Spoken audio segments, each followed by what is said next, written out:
Bismillahirrahmanirrahim. Assalamualaikum warahmatullahi wabarakatuh. Di sini kami akan menjelaskan tentang teori interaksionisme simbolik dengan anggota kelompok Andi Azwira HD Birata L1C020009, Iqbal Maulana L1C020039, dan Igde Bayu Pratama L1C020037. Adapun submateri yang akan dijelaskan yang pertama, sejarah, yang kedua, pengertian interaksi simbolik, yang ketiga, prinsip utama interaksi simbolik, yang keempat, konsep utama interaksi simbolik, dan yang kelima, kritik, manfaat, dan contoh interaksi simbolik. Baik, kita langsung saja masuk ke materi pertama, yaitu sejarah, yang akan dijelaskan oleh saya sendiri. Sejarah interaksi simbolik bermula dari interaksionisme simbolik yang tegas oleh Georg Herbert Mead, yakni sebuah perspektif sosiologi yang dikembangkan pada kisaran pertengahan abad 20 dan berlanjut menjadi beberapa pendekatan teoritis, yaitu yang pertama, aliran Chicago yang diprakarsai oleh Herbert, yang kedua, aliran Lowell yang diprakarsai oleh manfaat Kuhn, yang ketiga, aliran India yang diprakarsai oleh Solder Striker. Ketiga pendekatan teoritis tersebut mempengaruhi berbagai bidang disiplin ilmu. Salah satunya adalah ilmu komunikasi. Teori interaksi simbolik dapat diterima dalam bidang ilmu komunikasi karena menempatkan komunikasi pada baris terdepan dalam studi eksistensi manusia sebagai makhluk sosial. Georg Herbert Mead menjelaskan bahwa manusia motivasi untuk bertindak berdasarkan pemaknaan yang mereka berikan kepada orang lain, benda, dan juga kejadian. Pemaknaan ini diciptakan melalui bahasa yang digunakan oleh manusia ketika berkomunikasi dengan pihak lain, yakni dalam inteks komunikasi antar pribadi atau komunikasi interpersonal, dan komunikasi interpersonal atau server dalam ranah pemikiran pribadi mereka. Bahasa sebagai alat komunikasi memungkinkan manusia mengembangkan sense of self dan untuk berinteraksi dengan pihak lain dalam suatu masyarakat. Baik, saya akan menjelaskan submateri yang kedua, yaitu pengertian teori interaksi simbolik. Teori interaksi simbolik merupakan teori yang memiliki asumsi bahwa manusia membentuk makna melalui proses komunikasi.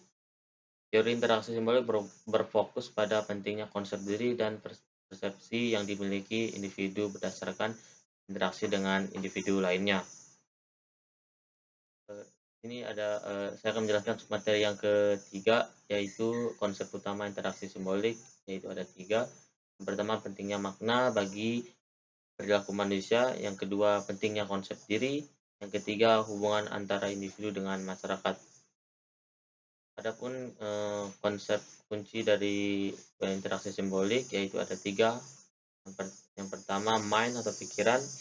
Yang kedua, self atau diri. Yang ketiga, society atau masyarakat. Nah, dalam teori mind, melihat pikiran dan diri menjadi bagian dari perilaku manusia, itu bagian interaksi dengan orang lain. Interaksi itu membuat dia mengenal dunia dan dirinya sendiri. Mind mengatakan bahwa pikiran dan diri berasal dari masyarakat atau aksi sosial.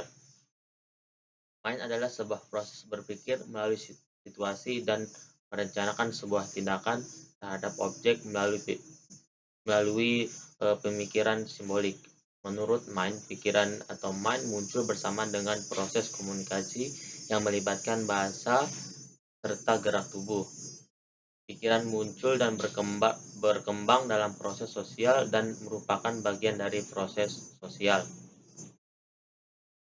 Yang kedua ada self atau diri, merupakan fungsi dari bahasa karena dapat merespon kepada diri sendiri sebagai objek. Self atau diri merupakan ciri khas manusia. Diri adalah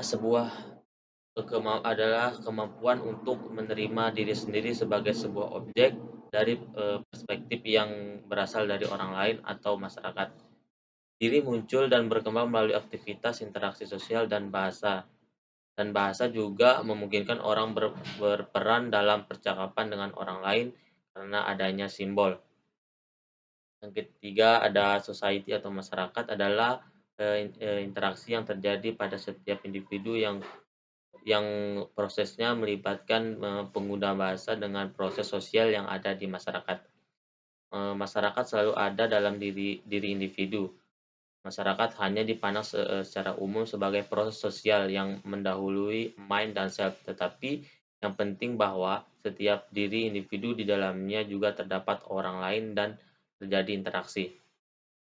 Perspektif teori interaksi simbolik ini mengisyaratkan bahwa perilaku manusia harus dilihat sebagai proses yang memungkinkan manusia membentuk dan menciptakan perilakunya dengan mempertimbangkan keadaan realitas sosial. Karena teori ini berusaha memahami perilaku manusia dan sudut pandang subjektif yang oleh Herbert Blumer disebut mengkonseptualisasikan manusia sebagai pencipta atau membentuk kembali lingkungannya. Herbert juga menjelaskan unsur perspektif interaksi simbolik dalam berpikir, konsep diri, interaksi sosial, dan dunia sosial. Baik, kali ini saya akan menjelaskan submateri yang keempat mengenai kritik utama yang ditujukan terhadap perspektif ini, yaitu satu, aliran utama interaksionisme simbolik dituduh terlalu mudah membuang teknik ilmiah konvensional. Eugene Weinstein dan Judith Tanur dengan tepat menyatakan hal ini hanya karena kadar kesadaran itu kualitatif. Tidak berarti mengungkapkan keluarnya tak dapat dikodekan, diklasifikasi, atau bahkan dihitung. Ilmu dan subjektisme tidaklah saling terpisah satu sama lain. 2. M. Kuhn 1964 dan W. Kolb 1944, B. Metzer, J. Petras, dan L. Reynolds 1975, dan banyak lagi lainnya yang mengkritik ketidakjelasan konsep-konsep esensial keadilan seperti pikiran diri, I, dan me. Lebih umum lagi, Kuhn 1964 berbicara tentang ambiguitas dan kontradiksi dalam teori Mead.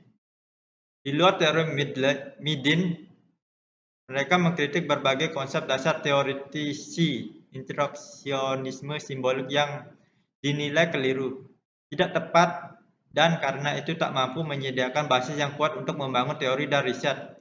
Karena konsep-konsep itu tak tepat, maka sulit mengoperasionalisasikannya.